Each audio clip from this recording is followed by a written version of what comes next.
Welcome back to another after school special by the Tips team.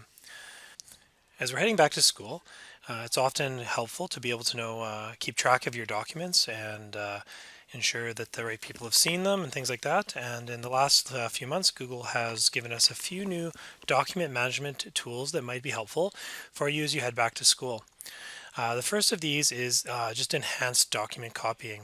So in the past, when you selected to copy a document, basically you just got the plain text of the document with few or no other features.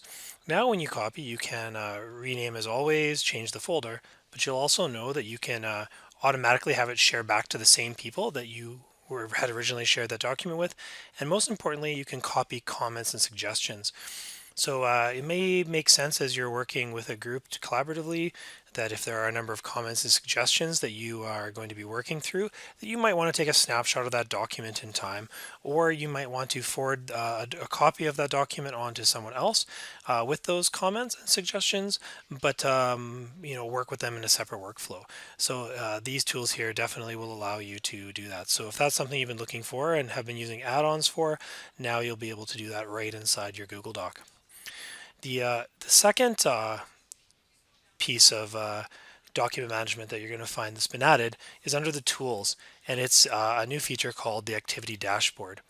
So the activity dashboard keeps track of who has viewed your document. So this is sort of like analytics for your document. So as you can see here, people that I've shared the document directly with, like Aaron and Blythe here, will tell me the last time they viewed it or if they've never viewed it. If they haven't viewed it, I can go ahead and select individuals and send them an email about that document if I'd like to remind them. This might come in handy if you've sent a document out to your class or to your staff and you're just wondering, as you're heading into the next meeting, if people have had a chance to take a look at it or not. Whereas in the past, there was really no way to see who'd viewed a document. Now you do have that ability.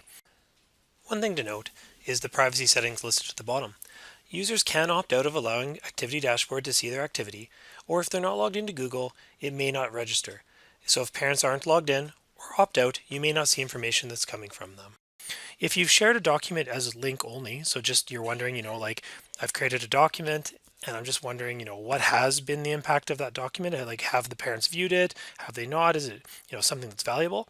Under all viewers, you'll be able to see anyone who's logged into Google and has viewed that document will show up in here, regardless of whether you've shared it with them by name or not. So if you've done that share an EPS with link, it will allow you to see how many people have logged in. And the last, the viewer trend, which on this document as a demo probably is not the best to look at, but will actually show you over time the analytics for your document.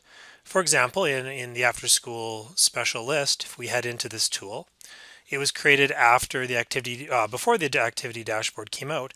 So we don't have this specific information, but under the activity dashboard for the daily viewers, you can see here, I can actually look over time as the impact this document's had of how many people have been viewing it day by day over a period of time. I can even go back and take a look at all time, for example, to see the whole history of this document since its creation as to how many people viewed it over time. This might be useful to know as you're heading into a lesson, if people have taken a look at it, or how often people are going back to documents over the years, such as a handbook or something. But it gives you another level of document management to kind of keep an eye on what's happening with your documents. Um, just a couple of quick tips. Hopefully, if you've been looking for features like that, it might be helpful as you head into the new school year with your staff, students, and parents. And we look forward to sharing more tips and tricks with Google and other ed tech products throughout the year.